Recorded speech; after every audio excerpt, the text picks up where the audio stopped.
Omid Scobie claimed to get the drop on Sussexes' allegations to Palace, they can't refute. Omid Scobie has claimed words stood out to Meghan Markle and Prince Harry in the Queen's statement after allegations were made against the royal family. Prince Harry and Meghan Markle used their March interview with Oprah Winfrey to make a series of explosive allegations against the royal family, accusing an unnamed royal, not the Queen or the Duke of Edinburgh, of racism. The Queen later responded to the claims with a statement that said recollections may vary.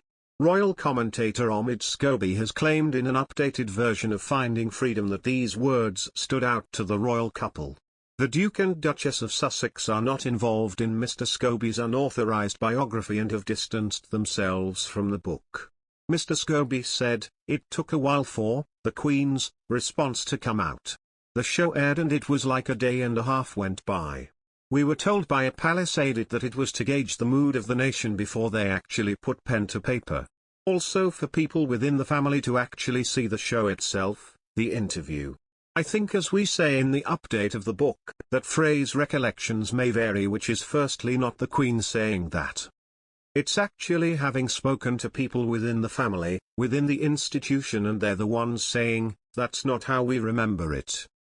She's kind of the messenger in that case, but unfortunately those were words that stood out to the couple because it didn't take full ownership of something potentially grotesque that took place. It comes as the Duchess of Sussex's half-brother has taken a swipe at his famous sibling ahead of his appearance in the Australian version of Big Brother, describing her as shallow.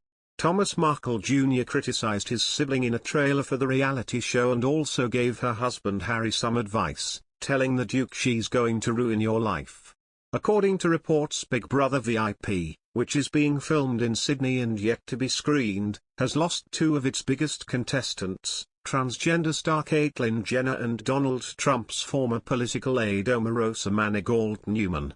Mr. Markle has reportedly not seen his half-sister in around a decade and, along with Meghan's father Thomas Markle, is not thought to have met Harry. Meghan and her half-brother have the same father, but she has a different mother, Doria Ragland. Speaking in a trailer for the reality show, Mr. Markle said, "I'm Meghan Markle's brother. I'm the biggest brother of them all." He goes on to say, "I told Prince Harry, I think she's going to ruin your life. She's very shallow." The Duchess has a fraught relationship with her extended family and has been estranged from her father for a number of years.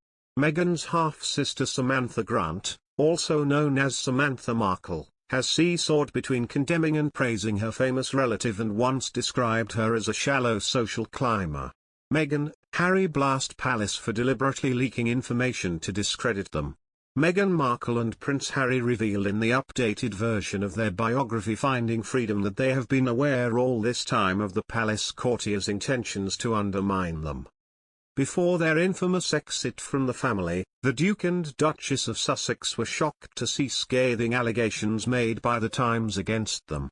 The report alleged that Meghan bullied her staffers and detailed how she wore blood diamond earrings during the royal tour in Fiji gifted by Saudi Prince Mohammed bin Salman, worth $750,000. With the timing being too coincidental, what Harry and Meghan found troubling was it came from courtiers inside the institution that were deliberately leaking information to discredit them and actively undermine the couple, the new epilogue claims. The newspaper had been provided leaked emails from an unnamed source, someone who would have only had access to this information if they worked for the royal family. The book claims of the email exchange with then Communications Director Jason Knauf and Kensington Palace Private Secretary Simon Case.